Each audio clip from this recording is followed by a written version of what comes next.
Telugu Desam party నాయకులు కార్యకర్తలు ఉత్సాహంగా భావించే మహానాడు ప్రారంభమైంది. పార్టీ కేంద్ర కార్యాలయానికి విచ్చేసిన సీఎం చంద్రబాబు ఎన్టీఆర్ విగ్రహానికి పూలమాల వేసి నివాళులర్పించారు. ఆ తర్వాత జ్యోతి ప్రజ్వలన చేశారు.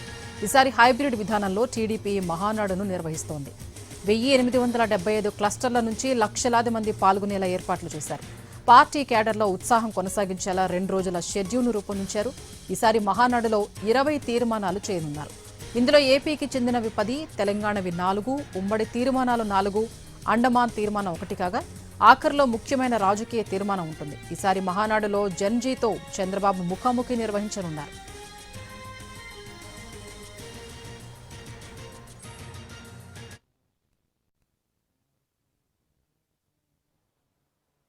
అలాగే తెలుగు వారి యొక్క ఖ్యాతిని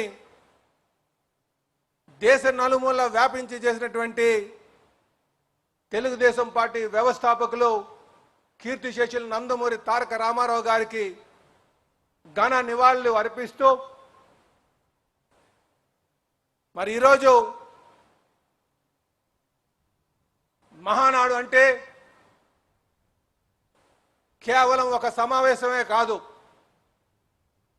ఇది మన భావజాలాన్ని ప్రతిబింబించేటువంటి వేదికగా,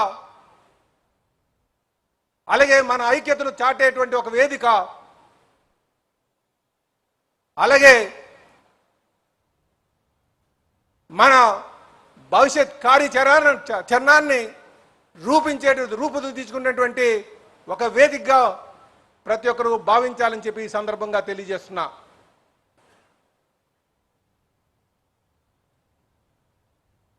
తెలుగుదేశం పార్టీ నాయకులందరూ